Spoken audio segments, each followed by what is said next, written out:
Hi everyone, this is from Paparay at nandito tayo ngayon sa Binondo. Ayan po, yung una po natin kuha ngayon is yung Binondo Church. Ayan. So may balak po kayo pumunta dito guys sa Binondo. Tunggukin nyo lamang po ang Binondo Church. At ito po ang sunod nyo nakikita ay ang Ingbitin. Ingbitin building po yan guys at yan po ay sikat at pinipilahan rin po siya dahil dyan po nabibili ang mga hopya. Ayan. Ingbitin building po yan guys. So sikat din po siya at marami pong pumipila dyan para bumili ng mga hopya, mga etc. Sa marami pong pipilian dyan. So ito po nakikita nyo sunod. Ito po yung pinipilahan na restaurant ng Bitin or Ingbitin pa rin siya guys. So marami po pumipila dyan. Ayan na, nakikita nyo po sa video. So sa mga nagbabalak po pumunta ng Binondo, tumo kayo lamang po ang Binondo Church or mag-waste po kayo or magtanong po kayo pagdating ng Binondo Church at ituturo po kayo kung saan po yan.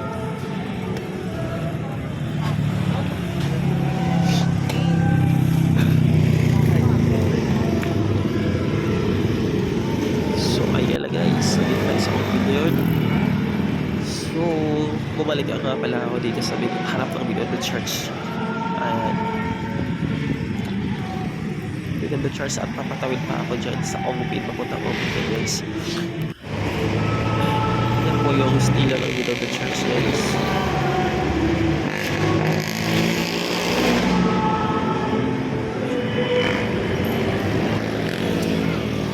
At nandito na tayo ngayon sa Binabilis sa puntang Ongpin, Binabilis Street papuntang Huaying.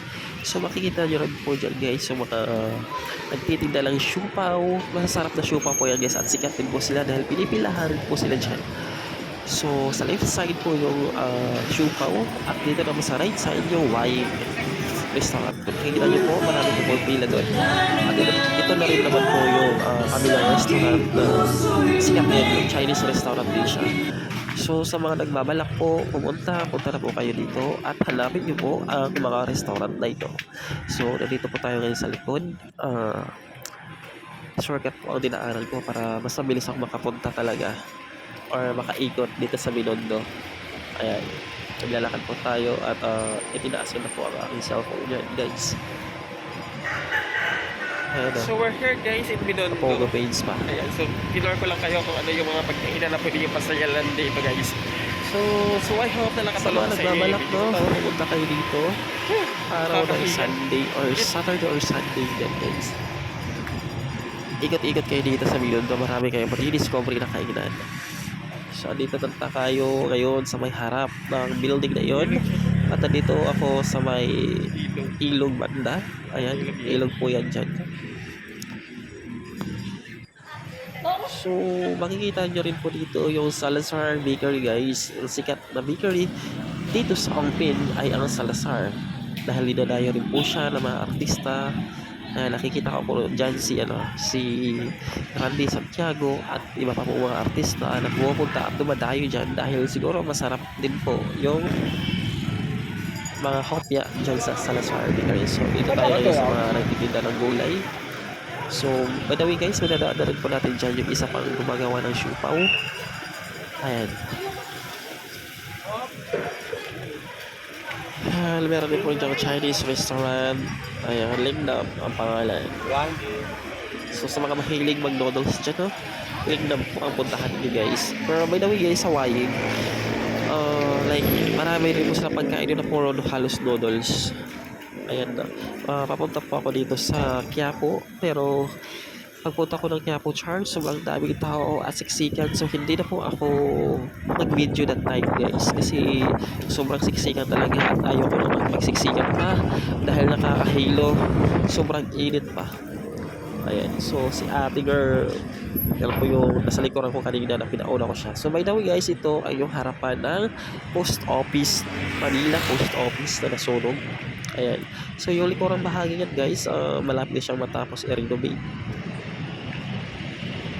So ito po yung harapan ng post office po yan.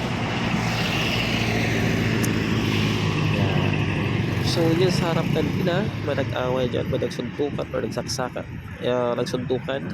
Ayan. So, hindi natin nilapitan. Maraming taong lumapit dyan. Hindi natin alam kung anong nangyari doon.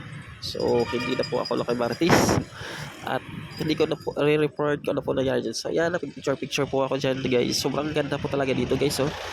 Ayan, mga fountain po yan na pinagawa ni BBM. Gilid na po yan ng ilog, Pasig Ilog, guys. So, ayan po siya, oh.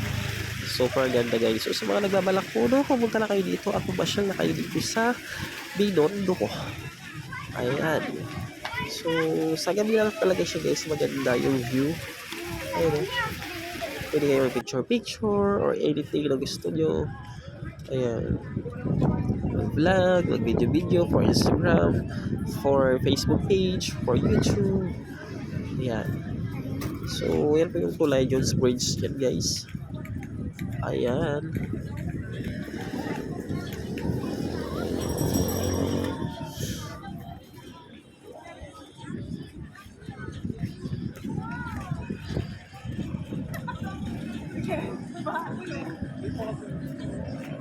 So, hurry up, guys. Punta lang kayo at pumasyal na kayo dito sa Binondo.